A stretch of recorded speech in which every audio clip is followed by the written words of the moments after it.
Assalamualaikum warahmatullahi wabarakatuh. Saya Muna Huda dari Prodi PGM UID 4, NIM 152020078. Baik, saya akan menceritakan misteri di balik kisah Maryam Puntung di Istana Maimun. Istana Maimun merupakan istana Kesultanan Delhi yang ada di Medan, Sumatera Utara. Istana ini dibangun 26 Agustus 1888 dan selesai pada 18 Mei 1891 pada masa Sultan Mahmud Ar-Rasyid Perkasa Alam Shah. Istana Maimun sendiri lokasinya di pusat kota Medan.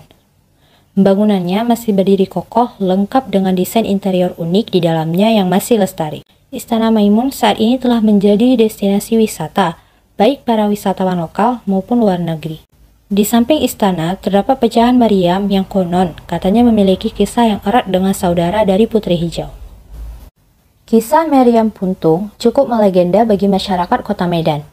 Berdasarkan hikayat, Maryam Puntung atau Maryam Buntung dalam bahasa Karo adalah penjelmaan dari adik Putri Hijau dari Kerajaan Haru yang memerintah sekitar tahun 1594 Masehi.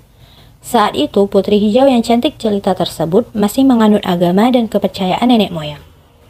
Suatu hari, Putri Hijau mendapatkan pinangan dari Sultan Aceh. Namun, Putri Hijau menolaknya. Karena mendapatkan penolakan itu, Sultan Aceh pun murka, lalu memutuskan untuk menyerang Kerajaan Haru. Tapi, karena bentengnya yang kokoh, pasukan Aceh gagal menembusnya. Menyadari jumlah pasukannya makin menyusut karena banyak yang terbunuh, panglima-panglima perang pasukan Aceh menggunakan siasat baru.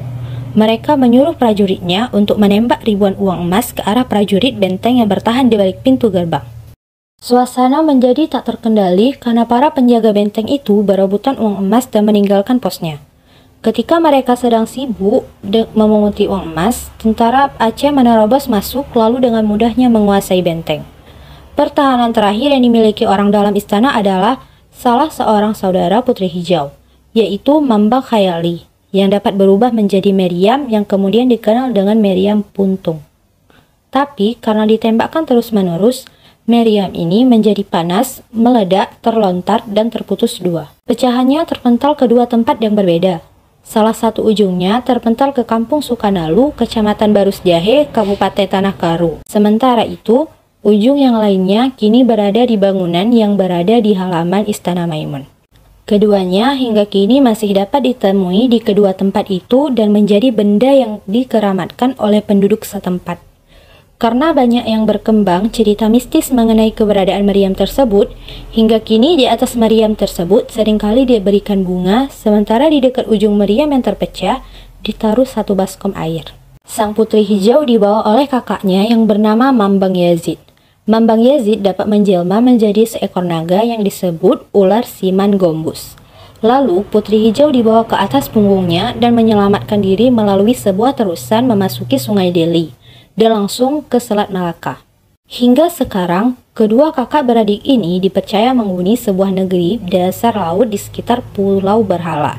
Sedangkan ada pula versi lainnya yang menyebutkan bahwa Putri Hijau sebenarnya telah ditangkap. Dia ditawan lalu dimasukkan dalam sebuah peti kaca yang akan dimuat ke dalam kapal untuk dibawa ke Aceh. Ketika kapal sampai di ujung Jambu Ayeh, Putri Hijau memohon untuk diadakan satu upacara untuknya sebelum peti diturunkan dari kapal. Atas permintaannya, dia diberikan berkarung-karung beras dan beribu-ribu telur.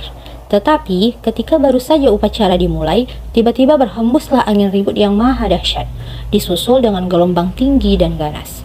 Dari dalam laut muncullah jelmaan saudaranya, ular besar.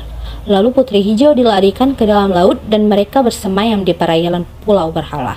Nah, itulah beberapa informasi mengenai misteri Istana Maimun dan kisah Maryam Puntung yang sampai saat ini menjadi hal yang menarik.